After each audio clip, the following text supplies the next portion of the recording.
Subscribe to our channel and press the bell icon. السلام علیکم طلباء و طالبات. سر عبدالستار خان اس یوٹیوب چینل میں آپ تمام کا استقبال ہے. 10th history question answer SCERT question bank ہے. سوالات کے جوابات دیکھیں گے. سوال نمبر 9. سوال نمبر 9 درج ذیل سوالات کے جوابات لکھیے. پہلا سوال ہے سماجی انصاف قائم کرنے سے کیا مراد ہے؟ دوسرا عدالت کے کن فیصلوں کی وجہ سے خواتین کی عزت اور وقار کا تحفظ ہوا؟ تیسرا رائے دہندوں کی عمر 21 سے گھٹا کر 18 کرنے کے کیا اثرات ہوئے؟ چوتھا دستور کی بنیادی ساخت میں شامل شقیں کون کون سی ہیں؟ پہلے کا جواب ہے سماجی انصاف قائم کرنے سے کیا مراد ہے؟ سماجی انصاف قائم کرنے کا مطلب جن سماجی امور اور خیالات کی وجہ سے افراد یا بعض انسانی گروہوں کے ساتھ ناانصافی ہوتی ہے ان امور اور خیالات کو ختم کرنا. دوسرا انسان کی حیثیت سے سب کا درجہ مساوی ماننا اور اس کے لحاظ سے پالیسیاں بنانا. تیسرا ذات، مذہب، زبان، جنس، نسل، جائے پیدائش، دولت وغیرہ پر مبنی اعلیٰ اور ادنیٰ کا بھید بھاؤ نہ کرتے ہوئے مساوی سلوک کرنا. چوتھا سب لوگوں کو ترقی کے مساوی مواقع دینا. عدالت کے کن فیصلوں کی وجہ سے خواتین کی عزت اور وقار کا تحفظ ہوا ہے؟ عدالت کے وقتاً فوقتاً دیے گئے فیصلوں کی وجہ سے خواتین کی عزت اور وقار کے تحفظ میں مدد ہوئی ہے. ایک مردوں کو طلاق شدہ عورتوں کو نان و نفقہ ادا کرنے اور یکساں کام کے لیے عورتوں کو مردوں کے برابر تنخواہ دینے کے قانون پر عدالت نے مہر لگائی ہے. دوسرا باپ کی جائیداد میں شادی شدہ بیٹیوں کا مساوی حصہ ہے. عدالت کے اس فیصلے کی وجہ سے عورتوں کو مالی تحفظ حاصل ہوا ہے. تیسرا تمام عبادت گاہوں میں عورتوں کو داخل ہونے کی آزادی ہوگی. عدالت کے اس فیصلے کی وجہ سے تمام مذاہب کی عورتوں کو عزت حاصل ہوئی. چوتھا کھاپ پنچایت کے اختیارات کو عدالت نے باطل قرار دینے کی وجہ سے عورتوں پر عائد کی جانے والی بندشیں دور ہوئی اور انہیں انصاف ملا.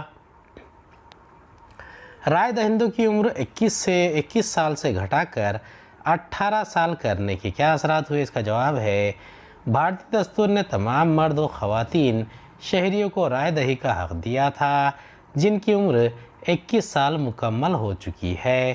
اس حد کو گھٹا کر 18 سال کرنے کی وجہ سے پہلا نوجوان طبقے کو سیاسی حق جلد حاصل ہو گیا.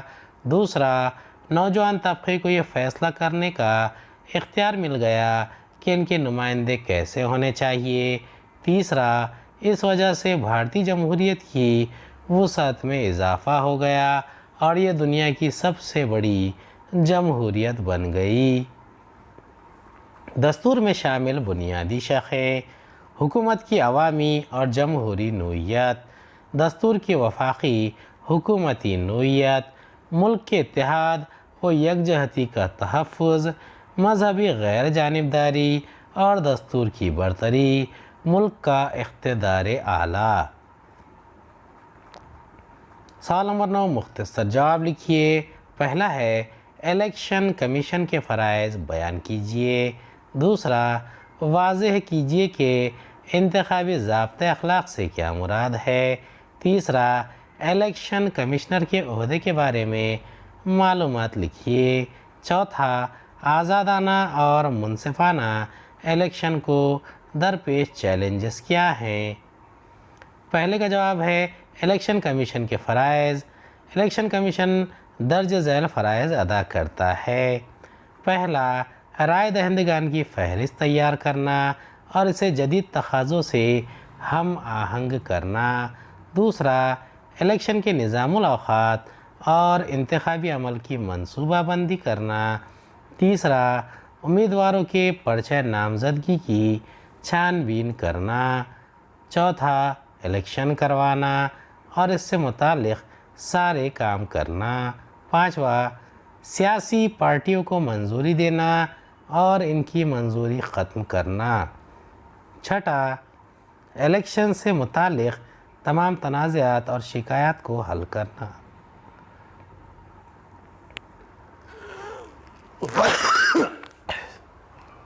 انتخابی ضابطۂ اخلاق سے مراد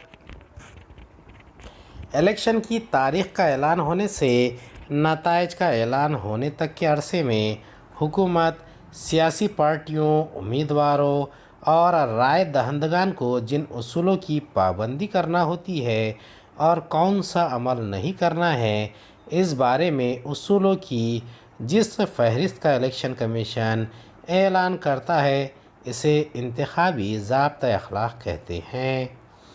دوسرا، الیکشن کے زمانے میں غلط کاموں کو روکنے کے لیے ضابطۂ اخلاق کا اعلان کیا جاتا ہے۔ ضابطۂ اخلاق کی خلاف ورزی کرنے والوں پر کارروائی ہونے کی وجہ سے عام رائے دہندہ کو اطمینان ہو جاتا ہے اور الیکشن آزادانہ اور غیر جانبدارانہ طریقے سے انجام پاتا ہے۔ الیکشن کمشنر کے عہدے کے بارے میں مزید معلومات۔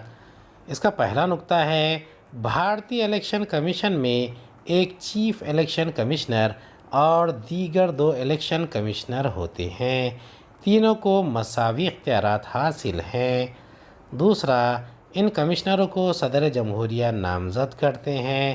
سرکاری ملازمت میں سے کسی تجربہ کار شخص کو اس عہدے پر نامزد کیا جاتا ہے۔ تیسرا، پارلیمنٹ اور ودھان سبھا کے نمائندوں کے انتخابات غیر جانبدارانہ ماحول میں کروانے کی ذمہ داری چیف الیکشن کمشنر کی ہے۔ چوتھا، الیکشن کمیشن کی آزادی کے تحفظ کے لیے کمشنروں کو آسانی سے اور سیاسی وجوہات کی بنا پر ان کے عہدے سے ہٹانے کا اختیار دستور نے کسی کو نہیں دیا ہے۔ آزادانہ ماحول اور منصفانہ طریقے سے الیکشن کروانے میں الیکشن کمیشن کو کن چیلنجوں کا سامنا کرنا پڑتا ہے؟ اس کا جواب ہے، آزادانہ ماحول اور منصفانہ طریقے سے الیکشن کروانے میں الیکشن کمیشن کو درج ذیل چیلنجوں کا سامنا کرنا پڑتا ہے۔ پہلا ہے، ملک کی وسعت اور کثیر آبادی کے پیش نظر الیکشن کی منصوبہ بندی کرنا۔ دوسرا، الیکشن میں ہونے والی مالی بدعنوانیوں کو روکنا۔ تیسرا، مجرمانہ پس منظر کے حامل امیدواروں کو الیکشن لڑنے سے روکنا اور سیاست کو جرائم آلودہ کرنے والے ماحول میں کامیابی سے الیکشن کروانا۔ مختصر جواب لکھیے۔ پہلا ہے، سیاسی پارٹیوں کے نظریے اور کام کے درمیان فرق واضح کیجیے۔ دوسرا، بھارت میں پارٹی نظام کی نوعیت میں کیا تبدیلی ہوئی ہے؟ تیسرا، علاقائی پارٹیوں کی خصوصیات بیان کیجیے۔ پارٹی نظام میں تبدیلی۔ پہلا ہے، آزادی کے بعد کے دور میں مرکز اور ریاستوں میں کانگریس ہی واحد طاقتور پارٹی تھی۔ دوسرا، 1977 میں تمام اہم مخالف پارٹیوں نے متحد ہو کر کانگریس کو چیلنج دے کر شکست دی۔ اس وجہ سے ایک طاقتور پارٹی نظام کی جگہ 2 پارٹی نظام نے اہمیت اختیار کر لی۔ تیسرا، 1989 کے لوک سبھا الیکشن کے بعد ایک ہی پارٹی کی حکومت کی روایت ختم ہو گئی اور متحدہ محاذ حکومت وجود میں آئی۔ چوتھا، علاقائی پارٹیوں کو مرکز میں اہمیت حاصل ہو گئی اور متحدہ محاذ حکومتیں مستحکم ہو گئی۔ سیاسی پارٹیوں کی امتیازی خصوصیات درج ذیل ہیں۔ پہلا ہے، سیاسی پارٹیوں کا اولین مقصد الیکشن کے توسط سے اقتدار حاصل کرنا ہوتا ہے۔ دوسرا، ہر سیاسی پارٹی کا مخصوص نظریہ اور پالیسی ہوتی ہے۔ ہر پارٹی اپنے نظریے کے مطابق اپنے پروگراموں پر عمل درآمد کرتی ہیں۔ تیسرا، الیکشن میں اکثریت حاصل کرنے والی پارٹی حکومت بناتی ہے۔ جبکہ اکثریت حاصل کرنے میں ناکام پارٹی حزب اختلاف یعنی اپوزیشن پارٹی کی حیثیت سے کام کرتی ہے۔ چوتھا ہے سیاسی پارٹیاں حکومت اور عوام کے درمیان رابطے کی کڑی کی حیثیت سے کام کر کے عوام کی حمایت حاصل کرنے کی کوشش کرتی ہے۔ علاقائی پارٹی کی خصوصیات، اس کا جواب ہے پہلا ہے کسی مخصوص علاقے کی انفرادیت پر فخر کرنے اور اس علاقے کی ترقی کرنے کے لیے اقتدار کی دوڑ میں شریک ہونے والے سیاسی گروہ کو علاقائی پارٹی کہتے ہیں۔ دوسرا، ان پارٹیوں کا اثر اپنے علاقے تک محدود ہوتا ہے۔ تیسرا، اپنے علاقے میں بااثر کردار ادا کرتے ہوئے یہ پارٹیاں اب قومی سیاست پر بھی اثر انداز ہونے لگی ہیں۔ چوتھا، علاقائی پارٹیوں کا سفر علیحدگی پسندی، خود مختاری سے بنیادی دھارے میں شامل ہونے کے مرحلوں میں جاری ہے۔ مختصر جواب لکھیے۔ اس کا پہلا ہے ماحولیات کی تحریک کے کاموں کو واضح کیجیے۔ دوسرا، بھارت میں کسانوں کی تحریک کی نوعیت بیان کیجیے۔ تیسرا، آزادی سے قبل خواتین کی تحریک کن اصلاحات کے لیے جدوجہد کر رہی تھی؟ چوتھا، تحریک سے کیا مراد ہے؟ پہلے کا جواب ہے ماحولیات کی تحریک کے کاموں کو واضح کیجیے۔ پہلا، ماحولیات کی تنزلی محض بھارت کا نہیں بلکہ عالمی مسئلہ بن گیا ہے۔ دوسرا، ماحولیات کی تنزلی کو روکنے اور دنیا کی مستقل ترقی کے لیے پیرس، ریو جیسے مقامات پر عالمی ماحولیاتی کانفرنسیں منعقد کی گئی۔ تیسرا، بھارت میں بھی ماحولیات کے مختلف عوامل کی اصلاح کے لیے کئی تحریکیں سرگرم عمل ہیں۔ چوتھا، چپکو جیسی درختوں کے بچاؤ اور تحفظ کی تحریک، نمامی گنگے جیسی دریائے گنگا کی صفائی کی تحریک، سبز انقلاب، حیاتیاتی تنوع کے تحفظ جیسی کئی تحریکیں ماحولیات کے تحفظ کے لیے زبردست کام کر رہی ہیں۔ بھارت میں کسانوں کی تحریک کی نوعیت بیان کیجیے۔ پہلا نکتہ ہے آزادی سے قبل کے دور ہی میں زراعت مخالف پالیسیوں کی وجہ سے بھارتی کسان منظم ہو کر آندولن کر رہے تھے۔ دوسرا، مہاتما پھولے، جسٹس رانا ڈے، مہاتما گاندھی جیسے لیڈروں کی ترغیب سے باردولی، چمپارن میں کسانوں نے زبردست ستیاگرہ کیا، کسان سبھا جیسی تنظیم قائم ہوئی۔ تیسرا، آزادی کے بعد کے دور میں کل قاعدہ جیسے قانون کی وجہ سے کسانوں کی تحریک سست ہو گئی۔ سبز انقلاب نے چھوٹے کسانوں کی حالت نہیں بدلی۔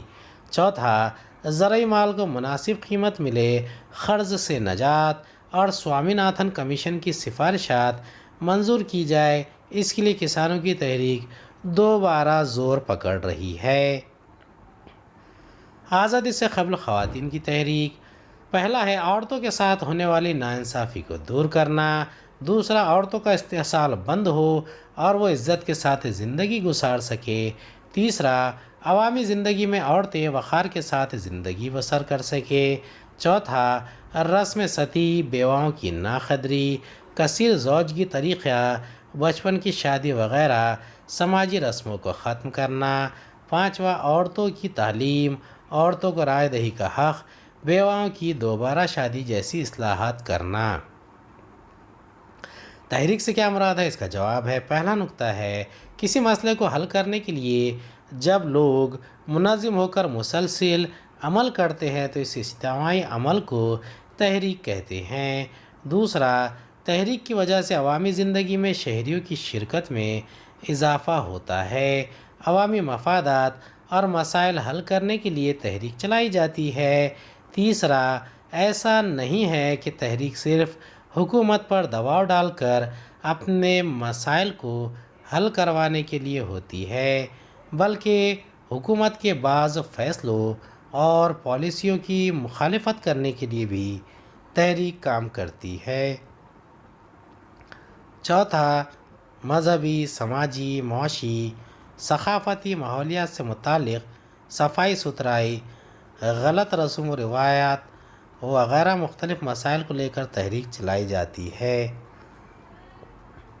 امید ہے آپ کو ہمارا ویڈیو پسند آیا ہوگا۔ اگلے ویڈیو میں دوبارہ ملاقات ہوگی۔ خدا حافظ۔